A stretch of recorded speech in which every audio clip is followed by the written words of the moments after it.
एक समय की बात है। एक समृद्ध नगर में मानव और शिवा नाम के दो मित्र निवास करते थे, जिनकी दोस्ती की मिसाल पूरे गांव में दी जाती थी। लेकिन विडंबना ये थी कि दोनों का भाग्य उनका साथ नहीं दे रहा था। वे जो भी व्यवसाय चुनते, उसमें असफलता ही हाथ लगती। कभी शिल्पकारी तो कभी समोसे की दुकान खोली, लेकिन किसी चीज में उन्हें सफलता नहीं मिली। अंत में उन्होंने कृषि का मार्ग चुना, परंतु भीषण अकाल के कारण उनकी सारी फसल नष्ट हो गई। पूरे वर्ष का परिश्रम व्यर्थ चला गया। घर की संचित पूंजी भी समाप्त हो गई। बच्चों की शिक्षा के लिए जो सपने देखे थे, वे उनकी बीमारी और गरीबी की भेंट चढ़ गए। हे नियति, तू हमारी इतनी कठिन परीक्षा क्यों ले रही है? हे मित्र, शांत मन से विचार करो तो समझ आता है कि इसमें नियति या विधाता का कोई हाथ नहीं है, बल्कि शायद ये हमारी फूटी किस्मत का ही दोष है। परिस्थितियां जिस तेजी से प्रतिकूल हो रही हैं, उन्हें देखकर मन में यह भय व्याप्त है कि यदि हमारे भाग्य का सितारा यूं ही गर्दिश में रहा, तो वो दिन दूर नहीं जब हमारे परिवार को एक एक निवाले के लिए दूसरों का मुंह ताकना पड़ेगा और वे घोर अभाव में जीने को विवश हो जाएंगे। तुम्हारी हर एक बात सत्य है और मेरे कलेजे को चीर रही है। सच कहूं तो जब भी मैं अपनी आंखें मूंद कर आने वाले कल के बारे में सोचता हूं, तो मुझे भविष्य में केवल गहरा सन्नाटा और धुंधलापन ही दिखाई देता है। मेरी रूह तक कांप उठती है ये सोचकर कि क्या हम कभी इस दलदल से निकल भी पाएंगे। हमें हाथ पर हाथ धरकर बैठने के बजाय इस घोर निराशा और संकट के अंधकार से बाहर निकलने के लिए शीघ्र ही कोई ठोस मार्ग खोजना होगा, वरना ये अंधकार हमारे अस्तित्व को ही निगल जाएगा। बस चिंताओं का एक बोझ है जो हर पल बढ़ता जा रहा है। ऐसा लगता है मानो समय की इस धुंध ने हमारी सारी खुशियों को निगल लिया है और हमें एक ऐसे चौराहे पर खड़ा कर दिया है जहां से आगे का रास्ता दिखाई ही नहीं देता। मित्र, इस घोर अंधकार के बीच अचानक मेरे व्याकुल मस्तिष्क में आशा की एक नन्ही सी किरण कौंधी है। क्यों ना हम अपनी सारी दुविधाएं लेकर नगर के परम ज्ञानी और प्रख्यात ज्योतिषी आचार्य विमल देव की शरण में चले। सुना है उनके पास हर डूबती कश्ती के लिए कोई ना कोई किनारा होता है। दोनों मित्रों ने भारी मन और कांपते कदमों के साथ आचार्य विमल देव के आश्रम की चौखट पर दस्तक दी। वहां पहुंचते ही मानो उनके सब्र का बांध टूट गया हो। उन्होंने अपने कांपते हाथों को जोड़कर आचार्य के चरणों में अपना शीश नवाया और अपनी बरसों की संचित पीड़ा को उनके सामने उड़ेल दिया। उन्होंने बताया कि कैसे उनकी रातों की नींद उड़ गई है, कैसे उनके घर के आंगन में खुशियों की जगह सन्नाटे ने ले ली है और कैसे किस्मत की मार ने उन्हें दाने दाने का मोहताज करने की कगार पर खड़ा कर दिया है। एक एक शब्द में अपनी दरिद्रता, बच्चों के मुरझाए चेहरे और भविष्य के उस डरावने साए का जिक्र करते हुए उन्होंने अपनी व्यथा सुनाई, मानो वे आचार्य को अपनी समस्या नहीं बल्कि अपनी मरती हुई उम्मीदों की आखिरी पुकार सुना रहे हों। हे देवतुल्य आचार्य, हम दोनों का भाग्य इस कदर सुस्त और निष्प्राण पड़ चुका है कि अब तो अपनी ही परछाई से डर लगने लगा है। हमने हार न मानते हुए न जाने कितनी ही बार शून्य से शुरुआत की, लेकिन विधि का विधान देखिए कि हम जिस भी कार्य में श्रद्धा और परिश्रम के साथ हाथ डालते हैं, वहां केवल और केवल विनाशकारी हानि ही हाथ लगती है।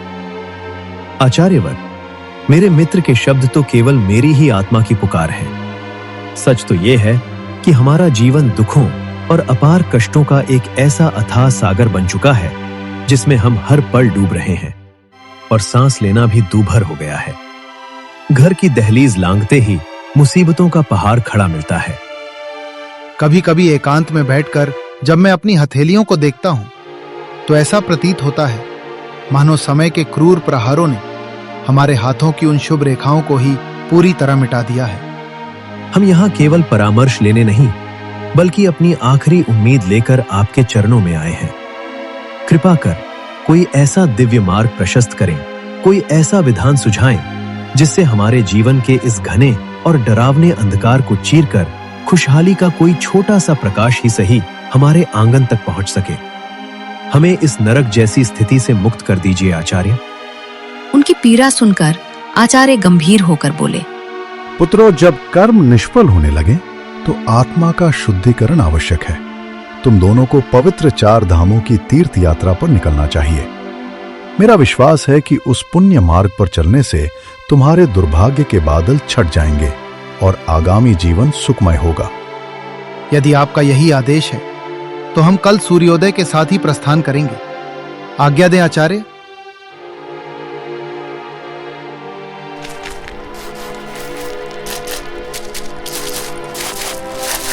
अगले दिन दोनों मित्रों ने अपने थैलों में कुछ अल्पाहार और आवश्यक औषधियां रखीं। अपने परिजनों से आशीष लेकर वे आत्मिक शांति और भाग्य सुधारने की इस कठिन यात्रा पर निकल पड़े। यात्रा के दौरान वे एक सघन वन क्षेत्र में पहुंचे, जहां अंधकार घिराया था।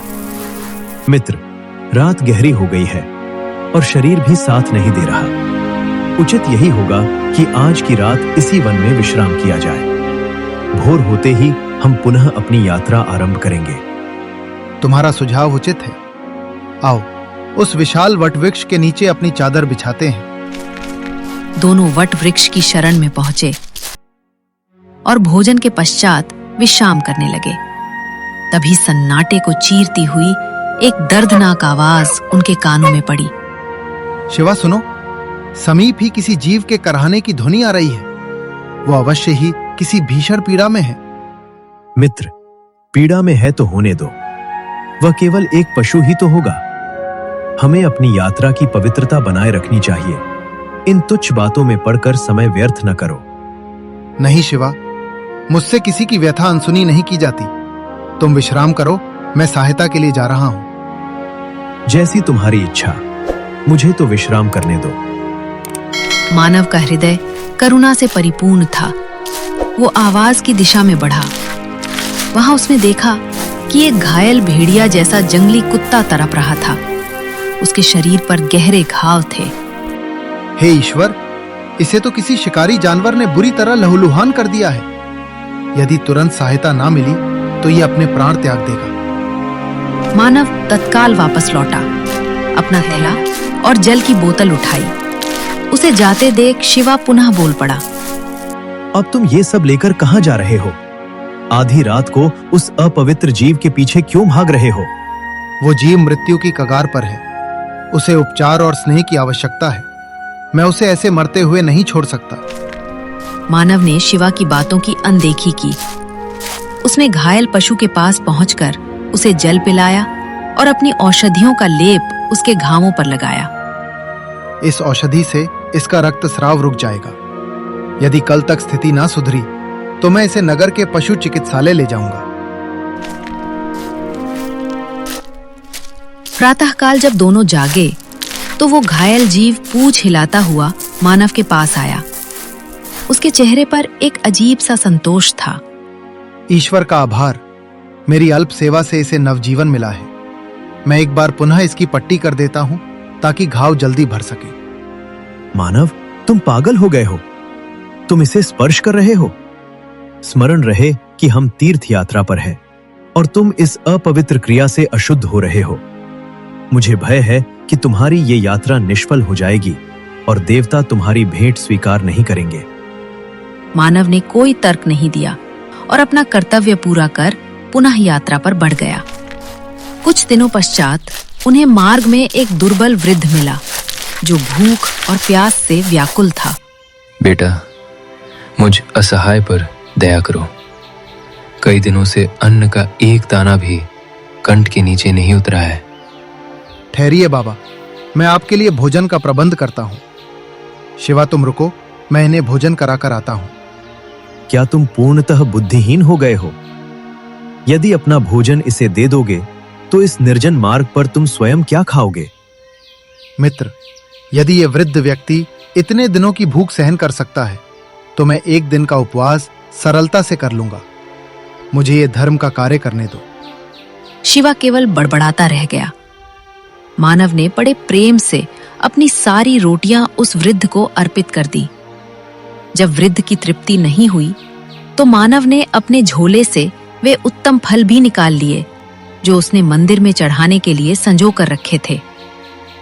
ये देखकर शिवा का पारा चढ़ गया। मूर्ख, ये क्या अनर्थ कर रहे हो? वे फल देवताओं के लिए थे। तुम उस अशुद्ध भिखारी को ईश्वर का भोग खिला रहे हो। तुम पर ईश्वरीय प्रकोप गिरेगा। शिवा, मानव सेवा ही मेरा धर्म है। मैं इन्हें इस अवस्था में नहीं छोड़ सकता। भूखे को अन्न देना ही सबसे बड़ी पूजा है। यदि ईश्वर इस सेवा से रुष्ट होते हैं तो मैं वो कोप स्वीकार करने को तैयार हूं। देख लेना, तुमने अपनी यात्रा भ्रष्ट कर दी है। अब मैं तुम्हें अपना आधा भोजन दे रहा हूं क्योंकि तुम मेरे मित्र हो, पर आगे से ऐसी मूर्खता मत करना। यात्रा अनवरत चलती रही। एक दिन वे एक अत्यंत तप्त और शुष्क मरुस्थल जैसे क्षेत्र में पहुंचे।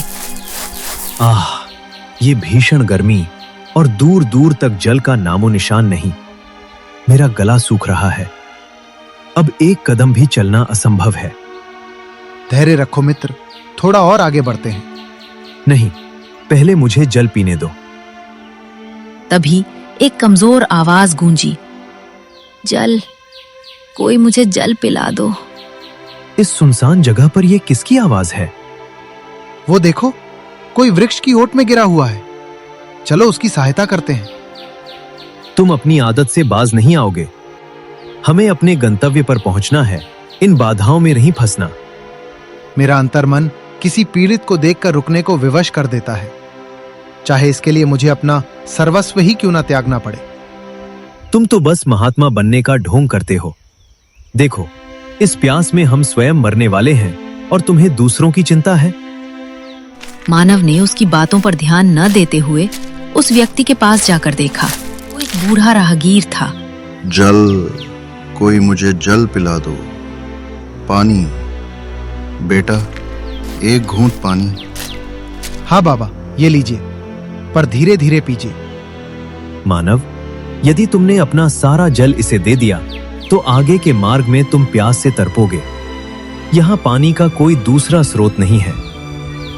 मित्र, यदि इन्हें अभी जल ना मिला तो ये मृत्यु को प्राप्त हो जाएंगे। ईश्वर हमें कोई ना कोई मार्ग अवश्य दिखाएगा। मानव ने बूंद बूंद करके अपना अंतिम जल उस व्यक्ति को पिला दिया। तुम्हारा कल्याण हो पुत्र। तुमने मुझे यमराज के द्वार से वापस खींच लिया है। आप हैं कौन बाबा, और इस वीराने में कैसे फंसे? बेटा, मैं एक व्यापारिक काफिले के साथ था। डाकुओं ने हमें लूट लिया और मेरा सारा धन माल ले गए। प्यास के कारण मैं यहीं अचेत हो गया था। मुझ पर एक कृपा और करो, मुझे मेरे गांव तक पहुंचा दो। मुझ में अब बल नहीं बचा। ये कभी नहीं होगा। मानव, तीर्थ यात्रा के स्थान पर तुम अब इसके सारथी बनोगे। मैं चला, मुझे देवताओं के दर्शन करने हैं। शिवा आगे बढ़ गया। मानव ने उस वृद्ध को अपनी पीठ पर बैठाया और अत्यंत कठिनाई से उनके गांव तक पहुंचाया। वहां पहुंचकर वृद्ध के परिवार ने मानव का बहुत सम्मान किया। मानव ने उन्हें सुरक्षित छोड़कर अपने घर की ओर प्रस्थान किया।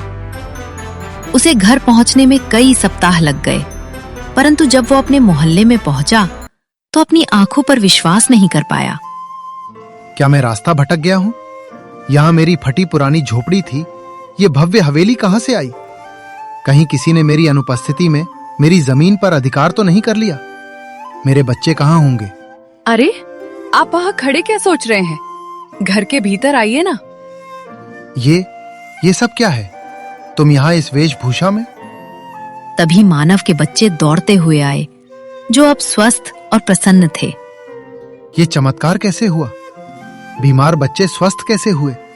और ये ऐश्वर्य कहां से आया? स्वामी, यह ईश्वर की असीम अनुकंपा है। 3 रात पूर्व हम फटे हाल सोए थे और प्रातःकाल जागे तो स्वयं कोई सुख सुविधा के बीच पाया। गांव वाले इसे दैवीय चमत्कार कह रहे हैं। हे प्रभु, मैंने तो आपकी यात्रा भी पूर्ण नहीं की, फिर भी आपने मुझ पर इतनी दया की। आप कितने कृपालु हैं। कुछ समय पश्चात शिवा भी अपनी यात्रा से लौटा। उसने देखा कि उसका अपना घर वैसा ही जर्जर था, जबकि मानव एक राजसी जीवन जी रहा था। वो क्रोध और ईर्ष्या में भरकर उसी आचार्य विमल देव के पास पहुंचा। आचार्य, ईश्वर के दरबार में न्याय नहीं है। मैंने इतनी कठिन यात्रा पूरी की पर मुझे कुछ प्राप्त नहीं हुआ, जबकि मानव जिसने यात्रा बीच में ही त्याग दी और अपवित्र कार्यों में लगा रहा, उसे सारा सुख मिल गया। ऐसा क्यों? आचार्य विमल देव मंद मंद मुस्कुराए और बोले, शिवा, दोष ईश्वर का नहीं, तुम्हारी दृष्टि का है। तुमने केवल शरीर से यात्रा की, पर तुम्हारा हृदय पाषाण बना रहा। मानव ने उन जीव जंतुओं और मनुष्यों की सेवा की जिनमें साक्षात ईश्वर का वास है। दीन दुखियों के आंसू पोंछना ही सबसे बड़ा तीर्थ है। उसने दया की राह चुनी, इसलिए ईश्वर ने बिना मांगे ही उसकी झोली भर दी। तुमने केवल कर्म कांड किया, पर करुणा को भूल गए। तो क्या तीर्थ यात्रा का कोई मूल्य नहीं? तीर्थ यात्रा हमें संयम और भक्ति सिखाती है, पर उसका वास्तविक अर्थ है भलाई के बीज बोना। यदि तुम पवित्र जल में स्नान करो पर हृदय में दूसरों के लिए मैल रखो, तो वह स्नान व्यर्थ है। ईश्वर उसी से प्रसन्न होते हैं जो उसकी सृष्टि से प्रेम करता है। आचार्य, आज मेरी चेतना जागृत हुई है। मैंने केवल पत्थरों में भगवान ढूंढा और जीवित भगवान का अपमान किया। मैं प्रतिज्ञा करता हूं कि अब से मेरा जीवन सेवा को समर्पित होगा।